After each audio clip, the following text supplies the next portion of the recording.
주식시장을 대표님께서 그동안 뷰를 어떻게 하셨나 봤더니 올해 주식시장 우상향으로 좀 전망을 하셨더라고요. 그래서 좀 여쭤보고 싶은 건 여전히 그 시각에 유효한지 한번 여쭤보겠습니다. 네, 저희가 뭐 연초부터는 우상향으로 계속 보고 있었던 이제 제일 큰 근거가 OECD 경기 선행 지수가 주가랑 상관성이 굉장히 높잖아요. 그런데 그게 이제 사실은 도른 거는 4월 달에 볼 수 있었는데 실제 그게 수정치가 나오고 난 다음 보니까 1월부터 이제 돌기 시작했더라고요. 그래서 이제 저희가 비교적 연초부터 이제 좋게 보고 있었고 그리고 3월 달에 뭐 이제 미국에 약간의 은행의 위기들이 있었지만 그때도 큰 위기로 번지지 않는다고 생각을 해서 이제 계속 조정시 매수 이런 전략을 가지고 있었습니다. 그리고 지금도 마찬가지예요. 지금도 8월 달에 일시적으로 이제 조정이 있는데 그래도 이 조정이 이제 어떻게 보면 저가 매수의 찬스라고 생각하면서 계속 우상향 추이는 연말까지는 지속될 것 같다. 이렇게 저희는 보고 있습니다. 네. 연말까지 우상향인데 연말까지 우상향이면 내년의 실적을 나쁘게 보지 않아야 가능하잖아요. 그럼 내년은 우상향이 아닌가요? 혹시 내년이요. 내년은 사실은 전망하기가 어려웠는데 제가 최근에 좀 조사를 한 게 뭐냐면은 미국에 대선이 있었을 때 주가가 어땠는지 봤거든요. 그랬는데 되게 놀라운 결과예요. 생각보다 거의 1928년부터 24차례 대선이 있었는데 24차례 중에서 그 대선이 있는 해 오른 게 20차례였어요. 83%의 확률입니다. 그래서 내년도 기업이익은 사실은 전망하기가 좀 어려운데 약간 둔화될 수도 있잖아요. 그래서 그건 솔직히 모르겠어요. 그런데 내년에도 대선이 있고 그리고 평균적으로 대선이 있었을 때 11% 정도 올랐더라고요. 그래서 이제 제가 그 자료를 찾아가지고 사실은 연말쯤에 얘기하려고 그랬는데 먼저 이제 여쭤보셔가지고 내년에도 뭐 경기 부양책들이 많이 있지 않을까 이런 생각은 하고 있어요. 그리고 지금 이제 경기는 좋은데 사실 주가를 발목을 잡는 거는 유동성이 크잖아요. 그래서 그 유동성이 위축이 되고 있는 부분들이 내년에는 그래도 반대로 좀 먹을 수 있을 것 같아서 뭐 그런 논리들 가지고서 이제 차차 이제 풀어서 얘기를 할 수 있을 것 같아요. 그렇죠. 그러니까 왜 여쭤봤냐면 3개월만 하기에는 조정시 매수를 좀 우리 시청자분들이 두려워하실 것 같아서 정확하게 내년 아직 뭐 저도 모르고 아무도 모르는 거지만 약간 일단 스타트가 내년까지도 좋다라는 대표님의 마음을 일단 전제로 깔고 저희 시청자분들 들어주시면 좋을 것 같아요. 그러면 그거에 맞춰서 이제 아까 얘기하신 조정심에서 훨씬 더 강력한 이제 근거가 되는 거니까 그래서 제가 처음에 그걸 여쭤봤습니다. 이제 뭐 저희 올해 연말까지 우상향 말씀해 주셨고 내년도 이제 살짝 짚어봤는데 또 이제 쪼개서 순간순간 뭐 몇 개월 단위로 이제 좀 더 세밀하게 보면 한참 잘 오르다가 요즘에는 그래도 예전에 비해서는 답보 상태 좀 쉬어가는 느낌이라고 한다면 이걸 가로막는 요인은 좀 어떻게 분석을 해볼 수 있을 것인가라는 질문도 한번 드려보고 싶습니다. 지금 이제 QT가 있었잖아요. 그래서 연준이 QT가 있었고 반면에 정부는 이제 재정 지원을 계속하면서 재정 정책을 피고 IRA 법안 때문에 사실은 보조금 지급이 어마어마하게 지금 지급이 되고 있거든요. 이제 그런 것 때문에 이제 정부가 할 수 있는 거는 자본이 부족하니까는 국채를 발행해가지고 그래서 그걸로 자원 조달을 해가지고 쓰고 있는 건데 그런 부분이 굉장히 크게 작용하는 것 같아요. 그러니까 이제 일시적으로 수급에 있어서 유동성을 위축시킬 수밖에 없었던 부분은 지금도 국채 발행 어제도 굉장히 많았거든요. 그래서 계속 국채 발행이 원래는 한 7천억 불 정도 한다고 생각했었는데 1조 달러를 해야겠다라는 이제 한 달 전에 상향 조정이 됐었거든요. 그런 것처럼 계속 국채를 발행을 해서 그 돈을 자원으로 해서 계속 IRA에 관련한 투자라든지 이런 것들을 하고 있는 겁니다. 그래서 이런 부분들이 이제 두 가지 효과로 나타나는데 첫째는 국채금리가 올라가면서 유동성을 잡아먹어요. 그거는 뭐 당연한 얘기인데 그래도 좀 풀어서 말씀을 드리면은 국채금리가 올라가면 당연히 시중금리가 올라간다는 얘기고 시중금리가 올라가면은 가계나 기업이나 다 이제 부채들이 있잖아요. 근데 이제 부채가 있는데 이자 비용이 올라가니까 거기에 대한 가처분 소득이 떨어지는 거죠. 그러니까 그런 그 자체 그냥 바로 갚아야 되는 돈들이 다른 소비할 돈들을 잡아먹으니까 이제 그런 부분 때문에 유동성이 축소되고 경기가 위축이 될 수밖에 없는 이런 부분이 있는 겁니다. 그런데 지금 사실은 미국의 국채금리가 이제 10년물 기준으로 4.2까지 뭐 4.3까지 찍었다가 지금 4.2로 떨어졌잖아요. 그게 상당히 부담이에요. 왜냐면은 4.3은 그 작년 10월 달에 뭐 영국하고 크레딧 스위스 망하고 뭐 이런 때 갔었던 금리거든요. 이제 그걸 다시 돌파를 했다라는 거는 상당히 심리적으로도 부담이고 또한 이제 실질적인 유동성 측면에서도 부담인 거죠. 이제 이런 부분들이 아까 말씀드린 첫 번째 국채 발행 이것도 있고요. 두 번째는 그럼 왜 이렇게 세게 올라가느냐는 부분은 사실 경기가 좋아서도 그런 거잖아요. 네. 그러니까 예를 들면 성장률 같은 경우도 생각했던 것보다 경제 성장률이 훨씬 세게 나오고 그 다음에 월급이라든지 또는 소비라든지 이런 부분들이 너무 강하게 나오니까 이제 물가가 생각보다 안 떨어지겠다라고 생각을 하는 거고 이런 부분이 녹아 있는 것 같아요. 그래서 정리하면은 사실은 그 국채 명목금리라는 거는 실질금리랑 경기를 담당한 실질금리당 그 다음에 인플레이션을 더한 건데 네. 인플레이션은 사실 많이 떨어졌거든요. 네. 1년 동안에 9.2가 고점 찍고 지금 3.2까지 떨어졌으니까 네. 그 많이 떨어져서 국채금리도 당연히 명목금리가 떨어질 거라고 생각을 했었는데 그게 이제 못 떨어지고 있는 부분이 아까 말씀드린 수급과 국채 발행에 대한 수급과 그 다음에 두 번째는 경기에 대한 기대, 그러니까 경기가 생각보다 너무 강하다라는 점이죠. 이제 이런 부분들이 이제 주식시장에는 굉장히 안 좋은 유동성을 흡수하는 안 좋은 역할을 했던 거다. 이제 이게 이제 첫 번째가 될 것 같고요. 그리고 또 하나는 이제 긴축이 언제 끝날지 이 부분에 대해서 그러니까 미국의 정책 금리를 올리는 게 계속 뒤로 밀리고 있었잖아요. 그리고 이제 9월에는 완전히 끝난다고 생각했는데 또 지금은 11월에 또 올라간다는 그런 의견들이 스물스물 올라오고 있고 예. 이런 부분들이 다 이제 주가에는 굉장히 안 좋았던 상황인 것 같습니다. 네. 아까 그 금리를 분해하실 때 이제 물가하고 성장률로 분해를 대략 그렇게 실질금리를 하셨잖아요. 근데 네. 아까 말씀하신 대로 물가는 내려가고 성장률이 올라가서 금리가 올라간 거라면 이건 되게 일시적으로 오히려 생각을 하고 예를 들어 성장률이 좋아졌으니까 내년에 EPS가 더 잘 날 수가 있잖아요. 그러면 네. 사실 금리 올라간 거를 예를 들어 95년부터 2000년처럼 금리 올라도 시장이 좋으니까 이렇게 갈 수가 있는데 정말 만약에 금리가 올라간 게 성장률이 올라갔다고 생각하고 내가 금리가 올랐다고 생각했는데 그게 아니라 우리가 뭔가 모르는 시장은 저희보다 많이 아니까 물가가 여기서 훨씬 더 많이 오를까 봐 금리가 오른 것이라고 하면 이게 일시적이 아닐 수가 있잖아요. 네. 그러면은 얘기하신 거랑 다른 그림이 될 수도 있는데 네. 이런 의견이 의외로 좀 많은 것 같은데 그거에 네. 대해서 혹시 어떻게 생각하세요? 네, 좋은 질문이시고요. 그러니까 저는 일부러 이제 복잡하니까 이거 분해해서 다 말씀을 네. 안 드리려고 했었는데 네. 마침 이제 한 위원님께서 분해해 주셔가지고 그러면은 지금 실질금리가 이라는 게 있고요. 네. 그 다음에 인플레이션이라는 게 있어서 명목금리가 되잖아요. 예. 인플레이션이 떨어졌는데 이게 더 올라간 거는 이 인플레이션의 재해석이나 또 불안한 부분도 있겠지만 네. 그거보다는 경기가 담당하는 이 실질금리 부분이 올라온 거예요. 네. 그러니까 실질금리도 높아지고 인플레이션은 낮아지고 이래서 네. 명목금리 전체가 안 떨어지고 올라간 거거든요. 네. 이해되시죠? 네. 네, 그래서 실질 부분이라는 게 지금 경기가 너무 생각보다 너무 좋은 부분이 반영이 되고 있는 부분이라서 그런데 물가에 대한 부분은 솔직히 저희가 뭐 어떻게 알겠습니까만은 네.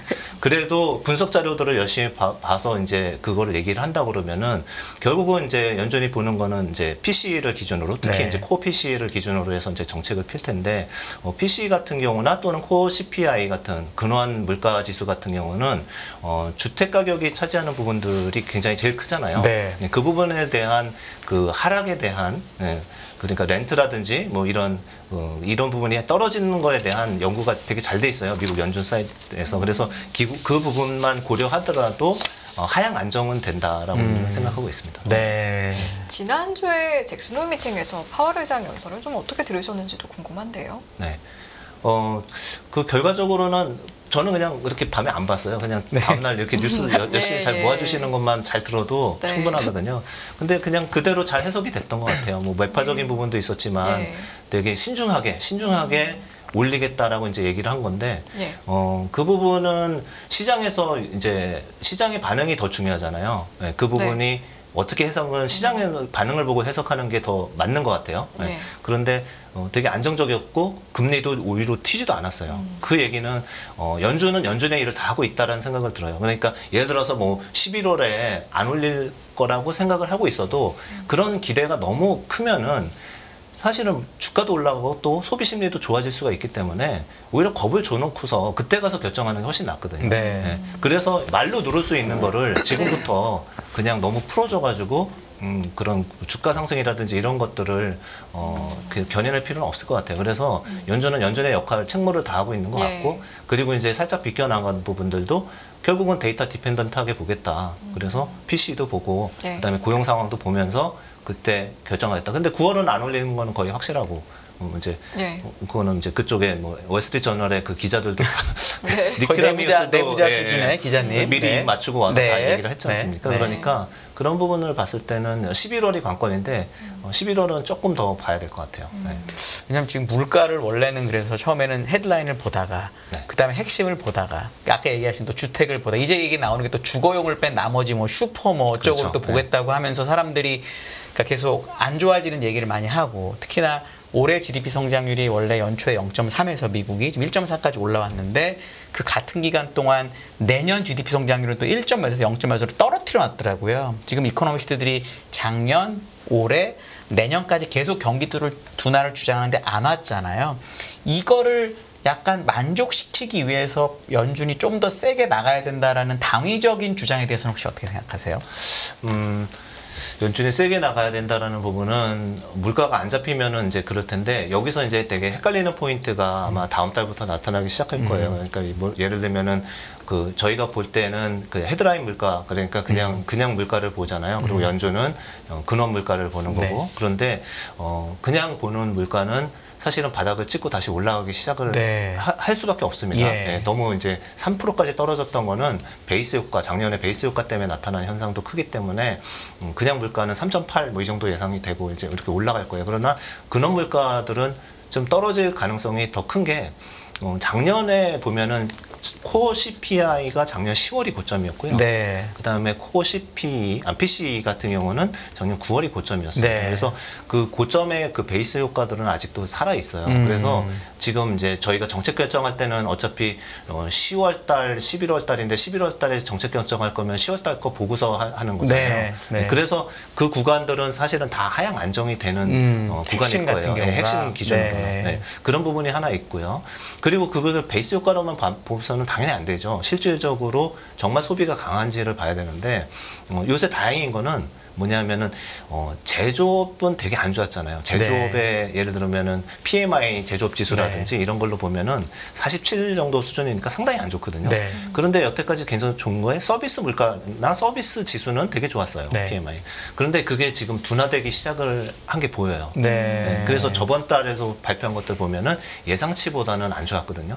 그래서 지금 높은 이 금리가 유지가 되고 또는 이제 높은 금리가 지속이 되는 부분들에서 조금씩 소비 둔화에 대한 압박이 오기 시작하는 게 여러 군데서 보이는데 잡 오프닝도 이제 곧 발표를 할 건데 네. 지금 잡 오프닝 수가 너무 많아가지고 구인난이잖아요. 네. 이 부분도 조금씩 둔화가 되고 있어요. 구인난도 약간씩 해소가 되고 있는 것들이 지표로도 제가 뭐 차트는 안 갖고 왔지만 1100만 오프닝에서 900만 초반까지 지금 떨어지고 있는 네. 상황이에요. 네. 그런 식으로 어떤 고용의 상황도 그 전보다는 약간씩 쿨다운되는 이런 부분이 있어서 종합을 하면은 이제 물가가 생각보다 그렇게 크게 괴롭히지는 않을 거다라는 부분이 있고요. 그렇게 되면은 아까 이제 연준의 정책의 모든 것들은 이제 데이터 디펜던트하게 보겠다고 한 부분이 그래도 저는 그쪽을 믿는 거죠. 네. 네. 앞서 이제 압박 요인이 여러 가지가 있다라고 이제 말씀을 하시니까 네. 구인난 이제 언급해 주신 거 이외에 또 어떤 압박 요인들이 있는 겁니까? 사실은 저는 연초부터도 그때만 하더라도 연초만 하더라도 그 경기가 침체가 온다는 얘기가 많았었잖아요. 그렇죠. 근데 그때도 되게 정기 침체가 왜 올 건지 저는 되게 이해가 안 됐던 부분이 뭐냐면 완전 고용은 계속 유지가 되고 그렇죠. 3.5, 3.6 왔다 갔다 네. 하면서 완전 예. 고용이고요. 실업률이요. 실업률. 예, 실업률이. 네. 그리고 그 다음에 그러면 이제 예를 들어서 실업자가 많아지거나 아니면은 임금이 떨어지거나 이래야 되는데 임금은 계속 올라갔어요. 그러니까 이제 웨이지 그로스로 본 전체 보너스 포함한 전체 임금은 한 5.9% 정도. 그러니까 거의 6% 정도의 상승이 있었던 거예요. 올해도. 월간도 지금도 그렇습니다. 네. 그리고 뭐 위클리 아워로 봐도 뭐 4%대가 네. 넘어요. 그 얘기는 뭐냐면은 지금 물가 상승률보다 소득 상승률이 지금 실질 소득 상승률이 더 높아졌어요. 네. 그러니까 그전에는 물가가 훨씬 높았는데 지금은 그걸 따라잡고 오히려 올라가고 있다라는 거죠. 네. 이제 그런 부분들이 여태까지의 이제 물가를 자극했던 그런 요소들인 거거든요. 네. 알겠습니다. 네. 제가 아까 이제 들으면서 네. 그 말씀하셨던 것 중에 파월 의장은 연준은 연준의 역할을 하고 또 시장은 시장대로 반응을 하는 거고 이제 그런 말씀을 하셔서 갑자기 이것도 좀 해석해 주셨으면 하십사는 내용이 있어서 네. 언론의 반응은 또 여기서 보니까 금리 인상 관련해서 뭐 파월 의장이 인상 가능성을 열어놨어도 인상 종료에 이제 무게를 싣는 모습 보이고 있더라고요. 이것도 말씀하신 시장은 시장대로 반응한다와 비슷한 연장선상에서 이해하면 되는 겁니까? 그런 것 같아요. 그러니까 시장은 좀 분석을 많이 하고 있는 것 같아요. 네. 굉장히 분석을 많이 하고 있고, 뭐 당장 저희 같아도 사실 물론 봐야 되겠지만은 저희도 이번에 금리 인상은 이제 거의 끝났다라고 보고 있거든요. 그리고 이제 시장에서 크게 반응 안 하는 부분은 또 이런 부분도 있는 것 같아요. 그렇지, 뭐 물가가 생각보다 높으면은 한 번 정도 더 올릴 수도 있지. 그러나 그렇게 되더라도 거의 마지막 국면인 건 맞다. 금리 인상 사이클로 봤을 때는 한두 번 더 남았어도 그거는 거의 마지막인 건 맞다. 그러면 다음을 준비해야 되지 않겠냐라고 생각을 하고 있는 것 같아요. 그게 시장에 반영이 되고 있는 것 같고 그런 것 같습니다. 제가 이제 항상 근데 이 자리에서 그 출연하신 분들께 물어보면 시장이 답이다 이런 말씀 굉장히 많이 하시는데 대표님도 그러면 이제 이런 일련의 상을 보면서 그래도 시장이 맞지라는 생각하고 계실까요? 네, 가끔 시장이 뭐 틀릴 때도 있죠. 근데 틀린다기보다는 급격하게 움직일 때가 있죠. 급격하게 움직인다는 거는 대중의 의견들이 쪽으로 쏠려 있다가 그 반대 이제 현상이 나타나는 경우인데 지금은 그런 국면은 아닌 것 같아요. 너무 낙관적이기만 하지도 않고 또 너무 비관적이기만 하지도 않고 이런 상황이고 오히려 처음에 말씀드린 것처럼 그 수급이 그러니까 유동성을 주식시장은 지금의 주식시장은요 경기가 좀 둔화가 되고 더 나빠져야 돼요. 기업 실적도 더 나빠지는 게 오히려 지금 아이러니하게도 그게 더 주식시장을 위로 올릴 수도 있다라는 생각도 해요. 그거는 아까 말씀드린 그런 맥락에서 그래요. 그러니까 그래야 금리 인상을 일단은 더 안 할 거고 지금 여기서 금리 인상을 더 하면은 사실은 그 유동성 축소 외에도 금융 시스템을 또 다시 건드릴 수가 있잖아요. 작년 10월이나 아니면은 올해 3월 달에 은행 위기처럼 그런 문제가 지금 또 나올 수가 있어요. 국제금리가 4.2가 아니라 4.5 넘어간다 이러면은 어떻게 어디서 나올지는 모르기 때문에 그런 부분은 결국은 경기가 좀 약간 오히려 둔화되는 게 훨씬 낫다. 이렇게 해석하고 있습니다. 알겠습니다. 경기가 둔화가 되는 거랑 실적이 나오는 거랑 또 다를 수도 있는데 왜냐하면 이제 컨센서스로 보면 내년 S&P 500 EPS 성장률이 무려 12%더라고요. 올해가 3인가 그런데 2인가 그렇거든요. 그러니까 엄청나게 좋아졌다고 주장을 하는데 이코노미스트들은 내년에 경제 성장률을 낮게 보잖아요.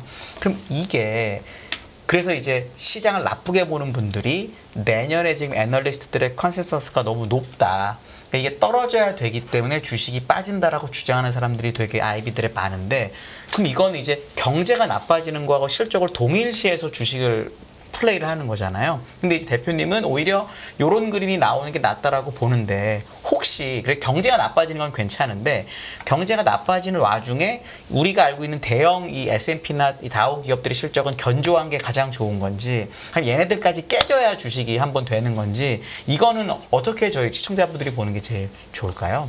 기업 실적은 뭐 당연히 이제 잘 나오는 게 좋죠. 당연히 잘 나오는 왜냐하면 이제 뭐 PR 배수라는 게 뭐 S&P 기준으로 19배 이러면은 과거 평균보다는 비싼 거잖아요. 16배 정도가 평균이었으니까. 그렇죠. 그러니까 그게 비싸지 않으려고 그러면은 결과적으로 기업 이익이 예상치를 맞춰주거나 미트하면은 좀 더 업사이드가 생기는 부분이 분명히 있기 때문에 기업 실적이 깨지면은 당연히 잘 안 됩니다. 그건 아닌 거고요. 아니지만은 제가 아까 이제 표현은 이제 기업 실적까지도 이제 그렇게 좀 확장해서 말씀을 드렸지만은 제가 드리고 싶었던 말씀은 아까 기업 실적이 나빠져야 좋다라는 게 아니라 기업 실 당연히 경기는 둔화되는 게 좋고 기업 실적은 어느 정도 유지가 돼야 그래야 이제 자사주 매입 소각도 하고 그 다음에 그런 부분 배당도 하고 이런 부분이 있기 때문에 그 부분은 좀 오해 소지 없게 다시 그렇죠. 그러니까 정정하겠습니다. 정정까지 아니고 맞는 말씀이시고 왜냐면 아이비들이 하도 요즘에 안 좋게 보는 분들이 경제랑 실적을 엮어가지고 지금 애널들의 실적이 높다는 쪽에 이제 콜이 되게 많아서 그거는 이제 그렇게는 안 보신다는 걸로 제가 정리를 하고 싶어서 한번 여쭤봤습니다. 그러면 이 뭐 경기 둔화가 뭐 좋다 아니다라는 전망을 떠나서 미국 경기에 대해서 이제 판단을 어떻게 하시는지라는 부분은 혹시 이제 다루지 못한 내용이 있으면 덧붙여 주시면 좋을 것 같거든요. 미국 경기는 이제 아까 이제 조금씩은 다 말씀을 드렸지만 중간중간 언급은 하셨습니다만 그러니까 되게 지금 계속 놀라고 있는 부분은 뭐 1분기가 이제 GDP 성장률이 2%가 나왔고 2분기가 2.4가 나왔는데 이것도 다 서프라이즈로 나왔거든요. 그때 이제 뭐 2분기만 해도 2% 정도로 생각하는 게 2.4가 나왔고 또 이제 최종 확정치가 나올 텐데 그리고 3분기 같은 경우는 뭐 예상치긴 하지만 이제 그 아틀란타 연준에서 발표하는 그 GDP 나우라는 거를 잘 보잖아요. 근데 걔들이 잘 맞췄어요. 여태까지 네. 레코드가 꽤 잘 맞췄어요. 그렇기 때문에 그거를 그래도 참조를 많이 하는데 지금 보니까 5.9 정도까지 올라와 있더라고요. 3분기 성장률이. 3분기 성장률이 원래 이제 둔화된다라고 했었는데 너무 세게 나오고 있거든요. 그래서 사실은 미국은 너무 좋은 게 탈이다. 지금 네. 그게 이제 문제인 거고요. 예. 연준 의장도 그랬죠. 이제 파월도 어떤 잠재적인 성장률보다 높은 기준선에 있기 때문에 그래서 이제 계속 금리 인상을 유지를 할 거다라고 얘기를 했던 부분도 네. 그런 너무 좋은 부분이 문제인 것 같습니다. 앞으로 이제 뭐 긴축 기조라든지 아니면 뭐 금리가 향방이 어떻게 된다라든지 그런 향방이 어디로 가냐에 따라서 뭐 미칠 변수들이 뭐가 있을까라는 생각을 좀 해보면 어떤 말씀 해주실 수 있을까요? 변수가 보면은 사실은 이제 달러 강세가 그래서 20년 최고로 갔다가 지금 달러가 약간 빠져 있는 상태거든요. 그런데 지금처럼 미국 경기가 혼자 독주하고 그 다음에 물가가 이렇게 계속 올라가거나 또는 이제 이제 금리가 높은 거죠. 이제 이렇게 되면은 사실 그 이머징 마켓이나 유럽이나 이런 쪽에서 상당히 부담이 될 수가 있어요. 네, 그래서 무슨 얘기냐면은 사실은 이제 지금 정도 되면은 EM이나 이런 쪽으로 돈이 흘러나와야 되거든요. 흘러나와서 또 더 높은 수익률을 추구하는 이런 스마트 머니들이 움직이기 시작을 해야 되는데 그게 사실 올해 상반기 1분기에 특히 잠깐 그랬었어요. 그런 현상이 나타났고 지금 주춤하다가 생각보다 계속 미국의 국채 수익률이 너무 매력적인 거죠. 그래서 한 예로 지금 이제 미국이 이제 10년물 많이 보시지만은 미국 국채 3년물 보면은 3개월치를 보면은 3개월만 들고 있으면 얼마 주냐면 5.5% 줘요. 네. 네. 그러니까 3개월이면 거의 현금인데 네. 5.5%를 주니까 굉장히 매력적인 자산인 거죠. 네. 그러니까 주식시장에서도 돈이 이쪽으로 더 들어오는 거고 그리고 미국에서 사실은 빠져나와야 될 돈들도 그냥 계속 더 미국에 붙어 있는 겁니다. 네. 그러니까 이제 미국 환율이 강세로 가고 중국은 좀 망가지고 있고 유럽은 상대적으로 고생을 하고 있고 이런 부분들이죠. 그래서 이런 부분들도 굉장히 리스크로 생각할 수 있어요. 왜냐하면 지금 이제 중국이 안 그래도 어려운데 이제 달러 강세로 가니까 위안화 또 약세를 또 방어를 해야 된다고 중국에선 생각하잖아요. 이런 부분에 대한 정책들, 이런 부분들도 다 부담으로 작용을 하고 있고요. 마지막으로 이제 리스크 쪽을 좀 더 말씀을 드리면은 아까 잠깐 말씀드린 것처럼 지금 4.3에서 미국의 은행들이 부실한 은행들이 몇 개 망했단 말이에요. 국채금리 4.3에서. 근데 네. 4.5, 4.7 가면은 또 나올 수가 있다라는 생각이 들어요. 그래서 미국에서도 6월 달에 스트레스 테스트를 했거든요. 연준에서. 그랬는데 거기서 이제 코멘트가 뭐였냐면은 대형 은행들은 문제가 없다. 네. 경기 침체가 와도 문제가 없다라고 정확하게 표현을 했어요. 네. 그러나 로컬 은행들에 대해서는 문제가 있을 수 있다라는 정도로 해서 이제 랩업을 했는데 그런 부분들을 그때까지만 해도 10년물 금리가 3.7, 3.8이었거든요. 네. 근데 지금은 예상보다 훨씬 높은 부분이기 때문에 이런 부분들이 금융 시스템을 좀 자극을 할 수 있다. 우리가 모르는 은행이 또 터질 수 있다라는 생각이 들고요. 그것 때문에 연준도 더 11월에 세게 못 올린다고 생각하는 것도 그런 부분도 있습니다. 저는. 네. 네. 그 스트레스 테스트 얘기하셔서 하나 더 여쭤보고 싶은 게 저도 읽어봤는데 거기에 보니까 이 경기 침체 가정에 들어있는 기준금리가 거의 뭐 1% 미만으로 해놓고 다시 계산을 했더라고요. 그러니까 예를 들어 지금 금리가 많이 오른 상태이기 때문에 자본 항목에 있는 이 채권의 손실을 자본 조정으로 많이 잡고 있는 걸 경기 침체 오면 정말 문제가 되니까 자기들이 금리를 인하했다 치고 계산한 게 스트레스 테스트 결과더라고요. 네. 그러니까 자기들이 금리 인하 해주는 거를 기준으로. 근데 만약에 뭐 이런 일이 있으면 정말 너무 슬프고 저도 이 잡을 잃겠지만 물가는 계속 높아서 도저히 금리를 내릴 수가 없는데 경기 침체가 와가지고 하게 되면은 그 스트레스 테스트 결과로 대형은행이 괜찮다고 한 게 또 아닐 수가 있잖아요. 왜냐하면 네. 금리를 못 내리는 상황이 되면은 이런 리스크는 혹시 거기 이미 연준이 반영하고 있을까요? 아니면 물론 알고는 있겠지만 그거는 혹시 좀 너무 나쁘게만 여쭤봐서 죄송한데 왜냐하면 좋게 보신다고 해서 제가 반대로 물어보는데 어떤 걸 어떨까요? 그렇게 되면은. 근데 저는 이제 그게 크게 걱정을 안 했던 이유가 뭐냐면은 결국은 이 경제 전체가 돌아가는 거고 뱅킹 시스템이 있는 거 그러는데 경제 주체의 전체를 대부분을 차지하는 가계와 기업이 부실해지면은 그거는 은행들도 못 버티고 네. 네, 돈이 다른 데로 간다. 돈이 생각이 된다. 없어진다 이거죠. 네. 왜냐하면은 모든 자산들 또는 대부분의 채권이 됐던 부동산이 됐던 어떤 개개인들, 가게에서 그걸 사용하는 개개인들이 월세를 내는 거나, 뭐 아니면 채권 이자를 내거나 이런 형태로 다 돌아가는 그런 자산 상품들이잖아요. 그런데 제가 믿는 건 완전 고용해. 네. 월급이 매년 5%씩 올라가고 있어요. 네. 네. 굉장히 높은 거예요. 네. 과거 대비해서도. 네.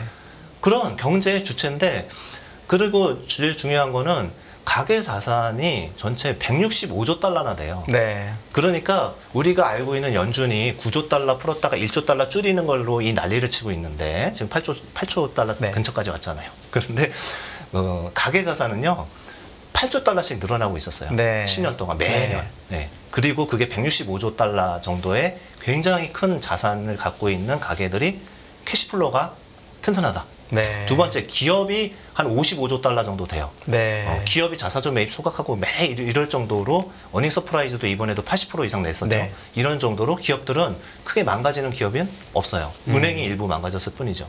그렇기 때문에 이 현금흐름을 좌지우지하는 이 큰 두 개의 주체가 계속 현금흐름을 유지할 수 있다 그러면은 뱅킹 시스템이 무너지기는 힘들어요. 금리 때문에 일시적으로 이자를 이렇게 못 대고 이러는 부분은 있을 수 있겠죠. 그렇지만 이 또한 이제 경기가 둔화되면은 다 안전하게 이제 갈 수 있는 부분인 거죠. 그래서 은행이 몇 개 은행은 망할 수도 충분히 있다. 저도 동의합니다. 그렇지만은 이 전체는 제일 중요한 거는 캐시플로에 담당하는 사람들이 어떤 사람이고 걔네들이 부실한 건지. 예를 들어 2008년에는 정말 그 친구들이 부실했었죠. 네. 가계 자산이 부실했었죠. 무리한 월급이 잘 안 돌아가고 있는 상황에서 두 채, 세 채 집을 사고 그걸 다 레버리지로 땡겼고 그게 싹 없어진 거죠. 네. 그런 부분이 없어서 금융 시스템, 그러니까 전체 시스템은 문제 없다. 오히려 그렇게 터지는 네. 게 그러면 정부가 조금 더 예를 들어 지난 3월에 S&P 3,800 갔을 때 SBB가 망하면서 사람들이 정말 걱정을 했는데 오히려 뭐가 하나 망하니까 유동성 풀어주고 이렇게 하면서 주식이 많이 올랐잖아요. 네. 오히려 그런 그림이 더 확률이 높다라고 보시는 거죠, 대표님은? 그렇지는 않습니다. 그건 또 아니죠. 네, 그렇게 뭐 또 은행이 큰 부실이 나와서 뭐 그러진 않는데 네. 여기서 이제 저희도 예측이 늘 틀리다시피 막 국채금리가 4.5 넘어가서 이러면은 이 우리가 생각해야 하는 잠재적인 리스크라는 부분이거든요. 그리고 이제 이런 생각은 해요. 이제 정부가 우리가 얘기할 때 정부가 재정 정책은 이제 쓰기 힘들다. 네. 부채 한도 계속 부딪히고 네. 거덜났는데 무슨 놈의 재정 정책을 필 수 있느냐라고 생각하잖아요. 그런데 굉장히 우리가 훨씬 더 큰 돈통을 들고 있는 연준. 네. 네. 연준의 금리가 지금 네. 5.5잖아요. 네. 네, 그렇잖아요. 여기서부터 내리기 시작하면은 얼마나 큰 유동성을 공급할 수 네. 있는지 반대로 생각할 수가 있어요. 네. 그래서 위기 오면은요, 연준은 과거엔 대응할 힘이 없었죠. 금리가 뭐 1%, 2%였는데 정책 금리가 지금 5.5란 말입니다. 여기서 50bp씩만 내려면서 유동성을 풀어도 지금 우리가 생각하는 그런 위기들은 진작할 수 있는 굉장히 큰 어떤 대포 같은 걸 갖고 있는 거죠. 네. 그러니까 재정 정책은 이미 많이 피고 있는 상황이고 네. 네. 그런 알겠습니다. 이제 보험은 좀 있다고 생각합니다. 예. 저희가 지금 미국을 고리로 해서 쭉 이제 경제 이야기를 해봤는데 사실 미국만큼이나 이제 많이 들여다보게 되는 게 중국이에요. 네. 그래서 중국 경제 이야기로 좀 들어가 보면 네. 중국에서는 일단 보면 증권거래 인지세 인하도 해주고 뭐 나름대로 중국에서 증시 부양하려는 모습도 보이고 있는데 일단 중국 경제에서 가장 눈여겨보는 부분이 어떤 부분이신가요? 사실 저는 중국 공부는 잘 안 해요. 그래서 잘 그러신가요? 모르는데 예. 제가 그래도 요새 이제 위기가 있을 땐 또 네. 봐야 되잖아요. 예, 그래가지고 골드만삭스 리포트를 좀 이제 잘 나온 게 있어서 읽어봤는데 중국은 이제 부동산이 문제는 다 알잖아요. 그리고 이제 부동산 디벨로퍼죠. 거기는 우리나라 건설사랑 디벨로퍼 따로 떨어져 있지만 거기는 다 같이 하니까 네. 이제 디벨로퍼들이 부실이 상당히 심각한 것도 맞고 뭐 사실상 망한 거죠. 사실 뭐 홍다도 망한 거고 뭐 이런 회사들이 이제 부채를 연장해주고 있는 건데 망한 거는 맞고요. 그런데 이제 정부가 그걸 컨트롤하는 그 집단이냐 아니면 미국처럼 시장 기능에 맡기느냐라는 부분인데 중국은 이제 정부가 컨트롤하기로 한 것 같습니다. 그리고 이제 얘네들이 다 망해서 이제 부실이 되면 얼만큼 영향을 줄 거냐라는 네. 거를 저는 제 의견은 아니고 골드만삭스가 네. 한 4, 5일 전에 냈던 리포트를 근거로 말씀을 드리면은 지금 이런 부동산에 나간 은행들 대출이 한 75%가 은행이 다 커버를 해줬었는데 그게 한 60조 위안 정도 된대요. 네, 60조 위안 정도 되는데 그중에 3분의 2는 그냥 가계 쪽이에요. 모기지니까 안전하대요. 네. 그리고 이제 3분의 1이 나간 게 디벨로퍼들한테 나간 대출이에요. 그러니까 이게 이제 큰일 난 거죠. 그게 20조 위안이죠. 3분의 1이니까. 네. 네, 20조 위안이 이제 문제가 생길 거고 20조 위안 중에 다 생각하는 건 아니고 거기서 본 거는 한 10% 정도, 맥스 한 10% 정도는 생각하자라고 생각한 것 같아요. 그럼 2조 위안인데 우리나라 돈으로 하면은 300조 원이 넘죠. 네. 네. 300조 원의 부실을 털어내야 되는 거예요. 네. 그러니까 사실은 굉장히 큰 임팩트가 있는 것도 맞습니다. 그런데 중요한 거는 한 줄로 정리하면 골드만삭스는 뭐라 했냐면은 그것 때문에 은행이 시스템 리스크로 가진 않는다. 은행의 지금 자본 적립 규모하고 딱 맞다라고 얘기를 하더라고요. 네. 그래서 저는 그러면은 이게 GDP 성장률을 깎아먹는 요인은 분명히 되고 굉장한 노이즈이지만은 중국이 옛날에 뭐 미국처럼 리만 사태처럼 그런 식의 시스템 리스크는 가지 않는다. 첫째. 두 번째는 시장 기능에 맡기지 않고 정부가 부실을 모아다가 하나씩 상각하면서 그 질서 있는 퇴장 뭐 이런 식의 표현이 있잖아요. 질서 있게 관리한다. 이게 조금 더 이제 가능성이 높다라고 보고 있습니다. 그 대신 이제 GDP 성장률은 한 1.5% 정도 깎아먹을 수 있을 정도의 그 금액이다. 그 금액은. 네, 그래서 중국은 좀 어렵다. 예. 그다음에 둘째, 그거는 이제 그 네. 부동산 쪽에서 생긴 리스크 우리가 아는 거고, 둘째는 지금 이제 큰 패러다임으로 봐도 중국은 수출을 할 수 있는 부분들이 계속 옥죄지하고 있고, 오히려 이제 많은 공장들이 다 오히려 미국으로 돌아가면서 미국에서 생산해서 미국에서 오히려 수출하는 이런 식으로 가기 때문에, 그리고 이제 중국에서 수출 기지를 만들었던 것도 다 빼잖아요. 인도나 베트남으로 빼고 있잖아요. 이런 부분 때문에 중국이 좀 길게 봤을 때도 지금 비교 우위에서 상당히 지금 어려운 국면에 들어가 있다는 생각합니다. 네. 단지 이제 중국이 이제 헤쳐나갈 수 있는 부분들은 중국 금리가 이제 아직도 정책 금리가 이제 LPR 해가지고 대출 금리랑 부동산 금리랑 두 가지를 가지고 쓰잖아요. 네. 1년 5년짜리 쓰는데 잘 안 낮추더라고요. 이번에도 5년짜리 안 낮추고 1년짜리 10bp 네. 낮췄잖아요. 그것 더 낮출 수 있어요. 낮춰야 돼요. 왜 안 낮추는지 모르겠어요. 물가가 마이너스인데. 그래서 그런 거기도 중국도 정책의 이제 여지는 충분히 있다. 이 정도로 생각하고 있습니다. 네. 사실 중국 이제 이야기할 때 항상 뭐 부양책, 부양 효과는 어떻게 될 건지 또 우리나라에는 어떤 영향이 끼칠 건지 항상 이 흐름으로 여쭤보게 되는데 아까 그러면 이건 어떻게 생각하시는지 궁금한 게 아까 증시 부양 이제 말씀드렸잖아요. 네. 일단 오늘 증시는 또 급등하는 모습 보였더라고요. 이게 실제로 좀 영향을 끼칠 거라고 보시는지 1차적으로 궁금하고 그리고 그 다음에는 그 과실이 우리한테 올 여력이 있을지까지 한번 여쭤보겠습니다. 그냥 뭐 제 생각대로 그냥 말씀드리면 네. 별 크게 이제 주식시장은 이미 반영은 다 된 것 같아요. 왜냐면은 그 세금 낮춰주는 게 50% 낮췄다 그러는데 일시적인 뭐 그 투자 유인책이지 그 사실은 이제 주식시장이라는 거는 기업들의 이익의 합으로 해서 이루어지는 거고 배당과 자사주 매입 소각과 같은 그러한 그 캐시플로우의 건전성에 의해서 형성이 되는 시장이거든요. 그러니까 이런 정책 효과는 일시적이랄 수밖에 없다는 생각이 들어요. 그래서 오히려 중국의 기업들 이익이나 은행 중국은 이제 전체 지수에서 은행이 차지하는 비중이 굉장히 크잖아요. 이제 이런 데들이 좋아져야 되는데 네. 그런 부분이 아까 말씀드린 것처럼 삼각할 자산들이 너무 많기 때문에 당장 좋아지기는 어려울 것 같다. 이제 그 부분이고요.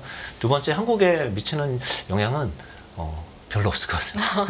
네. 오히려 이제 네. 해외여행 풀어주고 이런 부분들은 한국에 이따가 이제 뭐 섹터 얘기 나오면 네, 그때는 이제 좋아지겠죠. 네. 한국 영향 별로 없다. 네. 알겠습니다. 네. 궁금한 거 없으세요? 아닙니다. 네. 그러니까 충분히 저는 말씀 다 들어가지고요. 네네. 알겠습니다. 네. 그러면 뭐 우리 증시 이야기로 가보시죠. 네. 네네. 우리 증시 관련돼서 뭐 알아둬야 될 포인트랄까요? 네, 주시하시는 부분 한번 여쭤보겠습니다. 우리 증시는 이제 박스권, 그러니까 지금 우상향이라고 생각하는데도 이제 박스권을 크게 막 뚫면서 가는 정도의 강한 상승세라고는 저희도 보지는 않고 있거든요. 근데 지금 8월 달에 조정을 한 거는 저희도 사실은 이제 자산 배분할 때 8월 2일인가 이제 피치가 미국의 신용등급 낮췄을 때 저희도 자산 배분을 세게 했어요. 네. 밑으로 이제 줄였다라는 거죠. 주식 비중을. 이제 그 이유는 사실상 뭐 피치 때문에 그런 건 아니고요. 국채 금리가 너무 가파르게 올라가는 부분이 상당히 부담이었어요. 그리고 국채 입찰이 계속 있었던 부분들, 이런 부분들 때문에 한두 달은 쉬겠다라는 생각을 했거든요. 그런데 실질적으로 이제 한 5에서 6% 정도 지수가 빠졌고, 그래서 그렇다고 뭐 많이 싸진 것도 아니지만은 이제 조정을 이제 상승 추세에서 조정을 하면은 큰 조정은 없어요. 추세가 깨지면은 그거는 이제 완전히 하락장으로 반전하는 건데 이런 조정은 사실은 영어로도 커렉션이라고 그러잖아요. 네. 일시적인 조정이라고 하거든요. 그래서 지금의 한국 시장에서는 일시적인 조정이고 이게 이제 매수 기회로 생각을 하고 있긴 한데 그래도 전고점을 뚫고 강력하게 올라가려고 그러면 두 가지가 이제 요건이 돼야 될 것 같아요. 네. 첫째는 당연히 국채금리 떨어져야 되고요. 그 미국 국채금리. 네. 두 번째는 미국에서 봤을 때 다른 나라로 눈을 돌리려고 그러면은 다른 나라의 자산의 매력도가 올라가야 되거든요. 그러려면은 성장이 좋거나 아니면은 차라리 금리라도 많이 주거나 이런 부분이거든요. 근데 이제 미국이 11월에 더 이상 정책금리 안 올린다라고 생각하면 그때는 이제 시각을 바꿔서 볼 것 같아요. 네. 그래서 제가 봤을 때 한국 주식시장이 좀 세게 더 올라갈 수 있는 부분은 외국인이 사줘야 된다. 네. 그리고 외국인이 사주려고 그러면 네. 달러 강세가 좀 멈춰야 되고 네. 그 다음에 미국의 채권금리, 명목금리가 여기서 안연하게 떨어져야 이제는 어차피 사이클 나빠진 거 우리가 다 안다고 그랬잖아요. 다 아는데 여기서 끝까지 미국 자산만 갖고 있는 건 아니고 좀 더 좀 수익률이 높은 자산 그러니까 통화까지 같이 보니까 그러니까 우리가 수익률이 미국보다 훨씬 많이 오른다 이런 의미가 아니죠. 네, 지금의 달러의 강세는 거의 20년 초강세까지 와 있는 상황이기 때문에 환율까지 보고서 이제 같이 움직이는데 이제 그럴 경우에 한국에 돈이 들어와서 다시 큰 신고가가 날 수 있다라고 생각합니다. 그래서 그런 부분들은 거의 제가 봤을 때 11월, 12월 이 정도 가야지 이루어지지 않을까 이렇게 생각하고 있습니다. 네. 아까 이제 그러니까 보통 이런 일이 벌어지면 좀 신흥국으로 나오고 이래야 된다고 했는데 그게 안 된다고 그러셨잖아요. 근데 제가 보니까 원래 이런 위기 같은 게 있으면 지금 원화는 약세고 그 다음에 위안도 약세고 뭐 이렇잖아요. 근데 브라질이나 또 이런 데 통화는 그렇게 약세가 아니더라고요. 그리고 수익률도 나쁘지 않고. 그리고 트리플 B 채권의 스프레드도 되게 적고. 그러니까 어떻게 보면 또 위험 자산에 대해서 사람들이 선호를 아직 갖고 있다는 뜻으로 해석이 되는데 이게 우리나라가 상대적으로 최근에 안 좋은 게 이게 아까 얘기하신 요인 말고 중국이 안 좋아서 우리나라가 안 좋아진 요인도 혹시 있다면 아까 얘기하신 대로 중국 좋아져도 영향 없다고 하셨는데 그거만 좀 벗겨내도 우리나라가 좀 탄력을 받고 갈 수 있는 그런 식은 없어요. 옛날처럼 뭐 중국 좋아져서 경제가 이런 거 아니더라도 그냥 단순한 수급적인 요인으로 혹시 그렇게 될 수 있는 가능성 혹시 없을까요? 네, 말씀하신 것도 맞는 것 같아요. 그러니까 미국이 봤을 때 중국이 안 좋은 상황인데 한국만 따로 좋아진다? 이렇게 보시는 어렵잖아요. 네. 수출 비중도 미국보다는 중국이 훨씬 높고 네. 경제 의존도도 이제 높은 편이라서 이제 그런 생각은 분명히 하고 있을 것 같아요. 그래서 제가 아까 이제 중국이 좋아져도 크게 영향이 없다라는 부분은 구조적으로 중국이 좋아지는 게 아니라 뭐 이제 그 어떤 증시 부양책이라든지 뭐 이런 것들이 나온 거잖아요. 그 정도 효과로는 한국에 큰 영향이 없다라는 말씀이고 네. 실질적으로 중국이 이제 금리를 좀 낮추면서 유동성 공급하면서 경제를 활성시키는 이러한 게 성공한다 그러면은 당연히 한국도 같이 좋아질 건 같고 그게 좋아지는 거 보면은 자산 배분할 때 반드시 한국으로도 들어오거든요. 네. 중국으로만 들어가지 않고 그래서 네. 그런 부분은 이제 위원님 말씀하신 게 맞는 것 같습니다. 네. 네. 왜냐하면 이걸 왜 여쭤봤냐면 많은 분들이 이제 중국이 좋아지면 옛날에는 뭐 화학이나 이런 거 좋다고 했을 때 이제는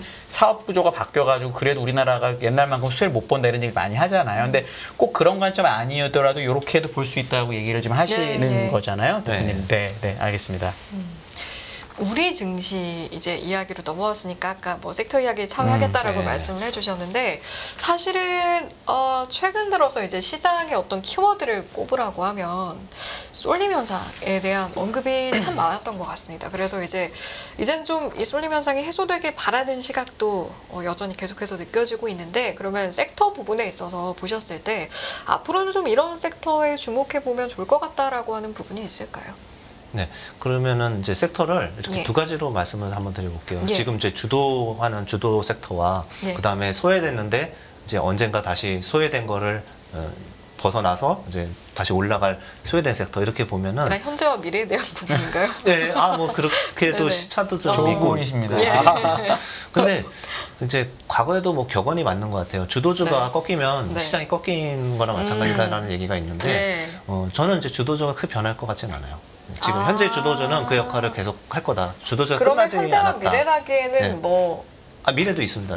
미래도 있구나. 네, 알겠습니다. 그래서 현재를 말씀드리면 네. 이제 지금 생각하는 우리가 알고 있는 주도주라는 거는 뭐 2차 전지도 아직은 뭐 그렇고요. 네. 그리고 뭐 반도체 중에서도 특히 후공정이나 AI 반도체, 그다음에 엔터주도 주도주였고요. 네. 그다음에 송배전이라든지 인프라 투자하는 기업들 뭐 이런 쪽들이 올해 수익률이 되게 좋았죠. 조선도 올해 좋았던 것 같고요. 조선도 괜찮았습니다. 네. 그래서 이런 이제 주도주들이 이제 쏠림 현상이 있는 이유는 뭐냐면은 미국은 경기가 좋지만은 그것도 이제 서비스 위주로 좋았고요. 제조는 미국도 안 좋습니다. 그리고 중국이 너무 안 좋다 보니까 한국도 제조 지수들은 안 좋죠.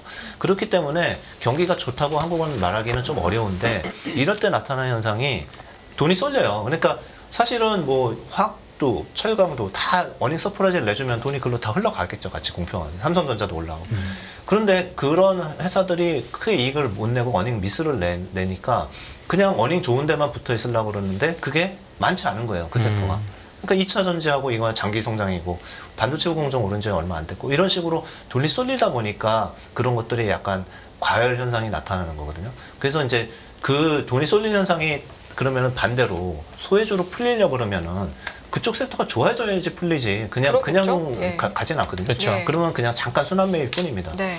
그래서 이제 미래로 좀 얘기를 한다고 그러면은 저는 소외되어 있는 업종에서는 예를 들면 인터넷 업종이라든지 이런 쪽들은 이미 이제 주목을 하고 있어야 될 것 같아요. 그래서 네이버가 이제 얼마 전에 하이퍼클로바이스를 냈잖아요.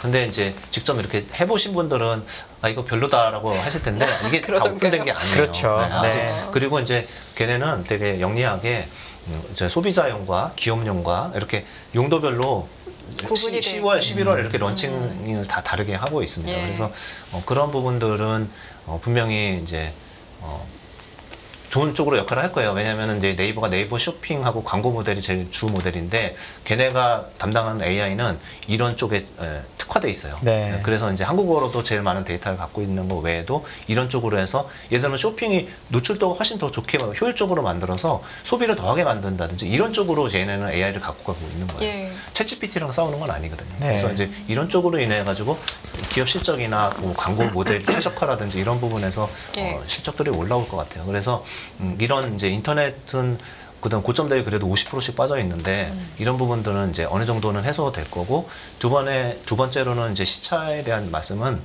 금리가 지금은 이제 명목금리가 높잖아요. 근데 명목금리가 경기가 둔화되면서 언젠간 떨어지겠죠. 뭐 연말이 됐건 아니면 특히 내년에는 좀 괄목하게 떨어지지 않을까 싶은데 그렇게 됐을 때는 성장주로서 제일 많이 금리 피해를 본 것들이 보면은 인터넷, 게임, 바이오 이런 업종입니다. 이제 그런 업종들이 다시 약간 주목을 받을 것 같아요. 그래서 이제 지금 그런 거는 다 길목지키기를 해야지 그때 보면서 하면 늦거든요. 그렇기 때문에 지금 이제 조금 쌀 때 금리가 떨어질 거라는 거를 가정을 한다 그러면은 그런 성장주들도 좀 포지션하는 게 좋을 것 같다라는 생각이 들고 있습니다. 우리 증시에 그 주가 흐름 이제 항상 가늠을 하실 거잖아요. 뭐 내년 상반기 뭐 그때 항상 이제 가늠을 하시는 때가 있을 텐데 어떤 데이터를 가장 그 우선순위로 해서 주목해서 먼저 챙겨보신지 좀 궁금해요. 저는 이제 항상 미국 위주로 많이 보긴 합니다. 글로벌에서 이제 미국 위주로 많이 보는데 우리 증시는요? 우리 증시를 판단할 때도 미국 지표들 위주로 보거든요. 예를 들면? 근데 순위를 5개를 지금 말씀드릴 건데 제일 강한 거는 OECD 경기 선행 지수가 코릴레이션이 제일 강하더라고요. 그래서 OECD 경기 선행 지수는 20개국을 가지고 만든 거예요. G20 가지고. 그렇기 때문에 미국만 보는 건 아니고 유럽이나 중국이나 다 들어가 있습니다. 근데 이제 거기서 변곡점도 되게 잘 맞아요. 예를 들면은 우리나라 증시 고점이 코스피 고점이 21년 여름이었거든요. 그런데 정확하게 OECD 경기 선행 지수도 그때 꺾이기 시작했어요. 그런 부분이 있었고 바닥도 정확하게 같이 맞아 떨어져 가고 있습니다. 그래서 1월 달부터 돌기 시작했고 이게 추세가 한번 잡히면은 한 거의 1년은 추세가 그대로 유지되는 그런 지표의 특성을 갖고 있습니다. 보통 평균적으로 22개월씩 움직이더라고요. 그래서 이제 그 부분을 보면 되는데 저희가 지금 조금 자신 있었던 부분은 그게 계속 우상향을 하고 있는 부분이 있어요. 그래서 이제 그 부분을 첫 번째로 이제 지표로 이제 봤으면 좋겠고 한국에 특화돼서는 한국의 수출 지표가 또 되게 중요합니다. 수출 지표. 한국의 수출하고 코스피하고 코릴레이션도 굉장히 강하게 나옵니다. 그런데 지금은 우리가 반도체 수출, 특히 반도체 가격이 많이 떨어진 채로 회복을 못해서 수출이 빨리 돌지는 못하고 있는데 그게 이제 돌기 시작하면은 외국인도 그 지표를 많이 봐요. 예를 들면 골드만삭스가 10개의 선행 지표를 가지고 골드만삭스 리딩 인디케이터를 만드는데 그 글로벌 지표거든요. 근데 그거에 한국의 수출이 들어가 있어요. 그 정도로 중요하게 보는 선행 지표입니다. 왜냐하면은 뭐 PC를 사건 스마트폰을 사건 반도체를 끼워서 사야 되니까 2달 먼저 출하를 시키잖아요. 반도체를. 그런 부분인데 그런 부분들도 되게 중요한 지표로 보고 있고요. 그렇겠네요. 그 다음에 이제 어닝 리비전 레이셔도 이제 보고요. 그 다음에 센티먼트 지수로는 그냥 풋콜 옵션의 그 풋콜 레이쇼라는 게 CNN 거기에 들어가면 다 있어요. 그것도 보고 그리드 앤 피어라는 그런 투자 심리 지표도 봅니다. 그래서 이런 것들은 그냥 인터넷에 그냥 제가 말씀한 그대로 그 워딩을 치면은 구글에서 다 볼 수 있는데 그런 심리 지표 이렇게까지 이제 보는 거죠. 그리고 마지막으로 이제 유동성 지표도 보는데 그거는 M2 미국의 M2를 전년 동기 증가율로 해서 변환해서 보면은 그게 자신이 없어요. 아직도 떨어지고 있는데 전혀 못 돌고 있어요. 그래서 이제 제가 아까 8월달 걱정되고 9월달을 조금 봐야 된다는 게 국채금리도 국채금리지만 유동성 M2로 되는 그러니까 정부가 은행으로 밀어내고 은행에서 결국은 또 소비자한테 가게한테 대출을 일으켜주고 밀어줘야 되는데 그게 전혀 돌지를 않고 있어요. 그래서 그것도 굉장히 중요한 지표입니다. 제가 아까 그 OECD 경기 선행 지수 말씀하셔갖고 현실적으로 저희 시청자분들 적용하는 것 때문에 여쭤보는데 이 데이터를 그려보면은 말씀하신 대로 OECD 경기 선행 지수하고 우리나라 주식이 되게 잘 맞는데 주식은 실시간으로 데이터를 보잖아요. 근데 OECD 경기 선행 지수는 늦게 나오거든요. 그래서 나중에 8월 거를 9월에 보니까 8월에 맞는 것처럼 보이는데 우리가 이걸 보려면은 8월 거는 9월에 보게 되고 그럼 그 다음에 돌아섰는지 10월에 봐야 되니까 한두 달 늦어질 수가 있잖아요. 그럼 예를 들어 투자하는 분 입장에서 나는 OECD 경기 선행 지수가 돌아서고 나서 사겠다라고 하는 분들이 계실 텐데 그러면 약간 늦을 수도 있잖아요. 어떤 게 나을까요? 다 돌아서고 나서 확인하고 사는 게 좋은지 아니면 과거 사례로 봤을 때 이 정도 경기 선행 지수가 떨어졌었으면 보통 바닥이었다. 그래서 미리 저점을 생각하고 사는 게 나은 건지 이게 되게 그러니까 좀 기술적이긴 하지만 제가 항상 데이터를 보다 느낀 게 늦게 나오는 걸 그려보면 같이 그려지니까 이게 항상 문제였거든요. 맞습니다. 요거에 대해서는 혹시 어떻게 조언을 해주시는 게? 되게 좋은 질문이시고요. 이게 약간 걔들이 사기를 좀 치는 이렇게 표현해도 되는지 모르겠는데 약간 OECD가 사기를 치는 게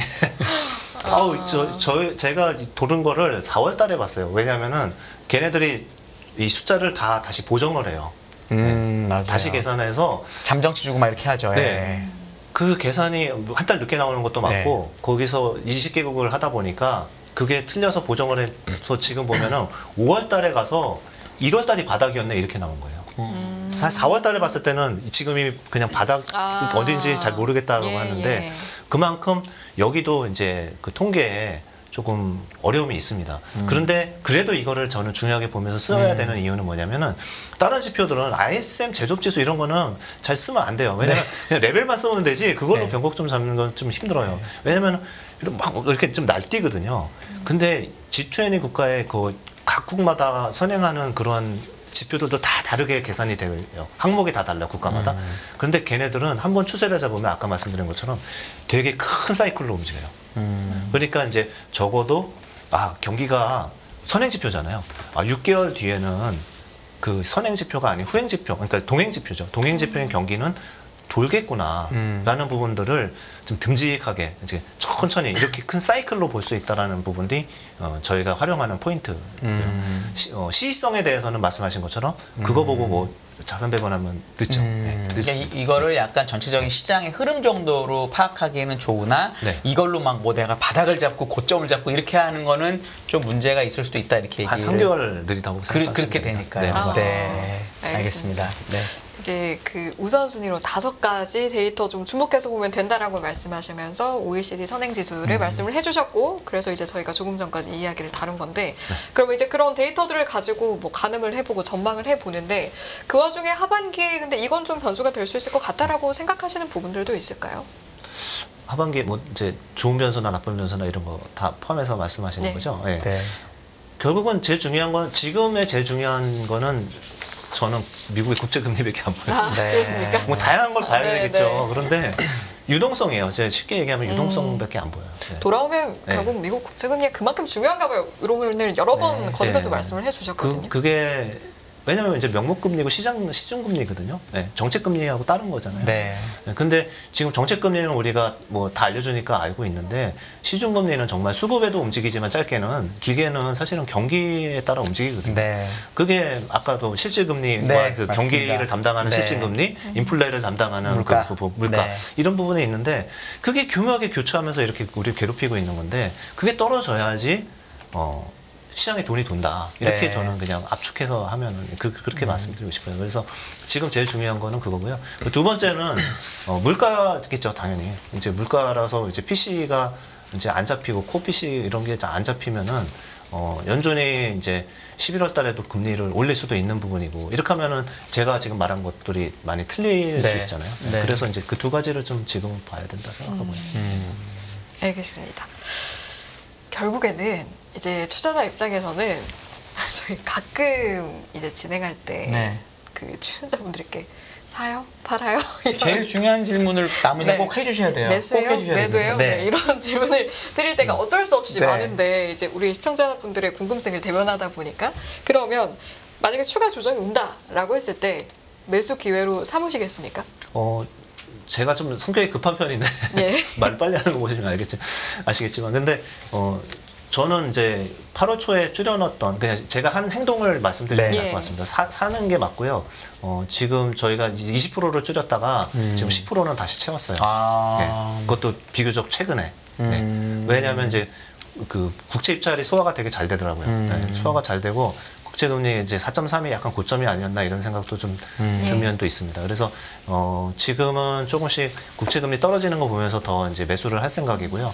이제 5% 정도 빠졌으면은 장기 추세 상승세에 있어서의 이 정도 조정은 어느 정도 정확하게 못 맞히지만은 분할 매수할 시기는 된 것 같다라는 생각을 합니다. 그래서 우리가 남은 게 이제 9월 FMC도 있고 한데 그때 이제 좀 더 정확해지겠죠. 그래서 그때 나머지 비중을 얘기 들으면서 이제 마저 다 살지 않을까 이제 이렇게 생각하고 있습니다. 그래서 지금 조정은 사야 되는 조정인 거고 내년은 아까도 말씀드린 것처럼 두 가지를 전 기대해요. 내년은 미국의 대선은 사실 이제 과거의 통계이기도 하지만 네. 저는 이제 유동성이 경기는 둔화되고 유동성은 오히려 풀리는 유로 현상으로 갈 것 같고요. 네. 만약에 저희가 왕창 틀려가지고 내년에 경기 침체가 간다 하더라도 굉장히 급격한 금리 인하를 통해 가지고 방어할 수단은 이제 있다라고 생각을 합니다. 그래서 그러면 이제 국채 금리도 떨어질 거고. 네.